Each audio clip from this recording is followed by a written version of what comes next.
O propósito do corpo humano é criar condições para que o Ori-Nu realize seus desígnios. O homem e o Ori. Entende-se também por Ará, o corpo visível, o ser. Hã? Ara, Ara, o corpo visível, o ser humano em si. O propósito do corpo é criar condições para que a cabeça interior, Orinu, realize seus desígnios. Cidade da imagem sobre Yami, num primeiro aspecto menos conhecido, que é o da divindade que recebe de Olodumaré, uma cabaça, representação do mundo, na qual está contido e representado o seu poder.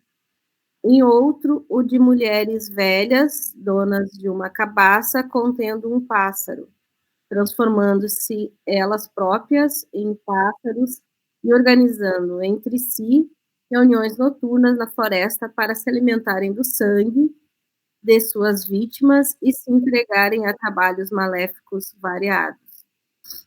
Tendo em vista sua natureza coletiva e genérica, é comum tratar o princípio e aquelas que possuem seu conhecimento e poderes como agente moderador em relação aos excessos de poder e monopolização da riqueza.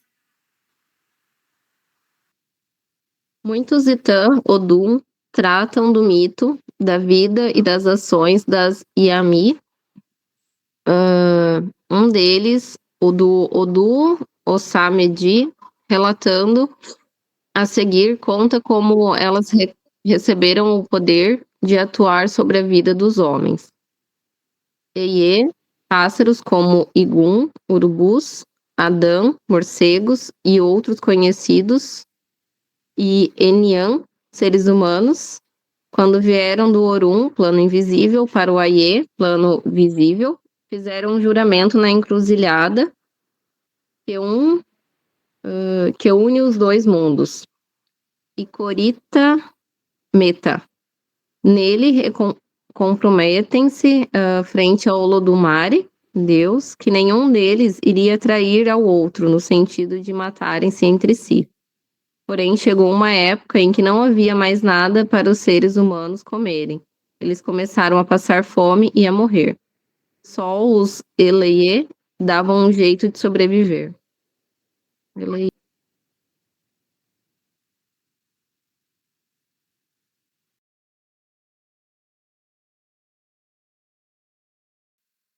Os pássaros perguntaram o que poderiam fazer com a cabaça. E Olodumaré falou que daquele dia em diante eles poderiam fazer tudo aquilo que quisessem com a ajuda dela, ou seja, esta representava um poder para eles. Qualquer coisa que quisesse saber a respeito dos seres humanos, era só olhar para dentro dela e poderiam ver tudo, só falar dentro e qualquer coisa que quisessem se tornaria realidade. As Yami podiam então ver e destruir a vida com o poder que possuíam através da cabaça.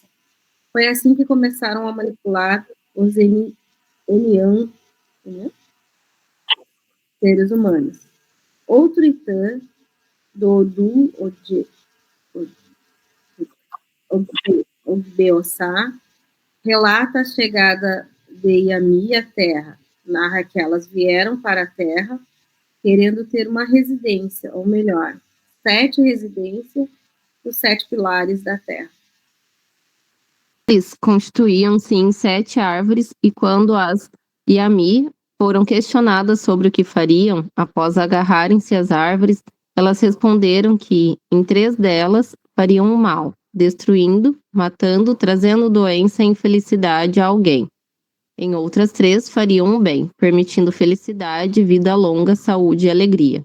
Na última, sua principal casa e sede da essência de seu poder, fariam toda coisa que quisessem fazer, trabalhando para a felicidade ou para a infelicidade, conforme lhes agradasse.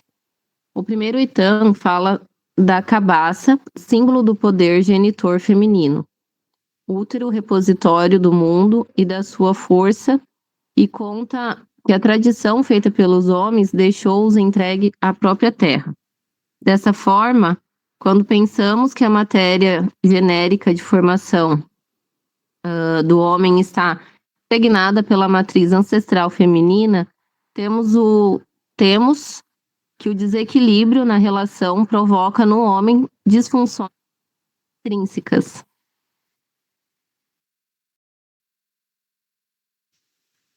Dizem muitas vezes que Yami, por sua natureza e essência, inveja todas as pessoas que têm vida feliz e realização, sendo por isso necessárias oferendas que aplaquem permanentemente sua cólera.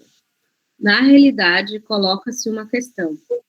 Será que as oferendas a Yami não se tornam necessárias no intuito de repor ao sistema os componentes energéticos consumidos na dinâmica das relações humanas? A cólera de Yami seria, portanto, uma explicação das doenças da sociedade e de seus remédios. Esta cólera constante seria também uma explicação da inquietude e da angústia metafísica, que não podem, nos meios iorubás tradicionais, ser racionalizados pela noção do pecado original. Dizem muitas vezes que Yami, por sua natureza e essência, inveja todas as pessoas que têm vida feliz. Isso daqui já foi, né?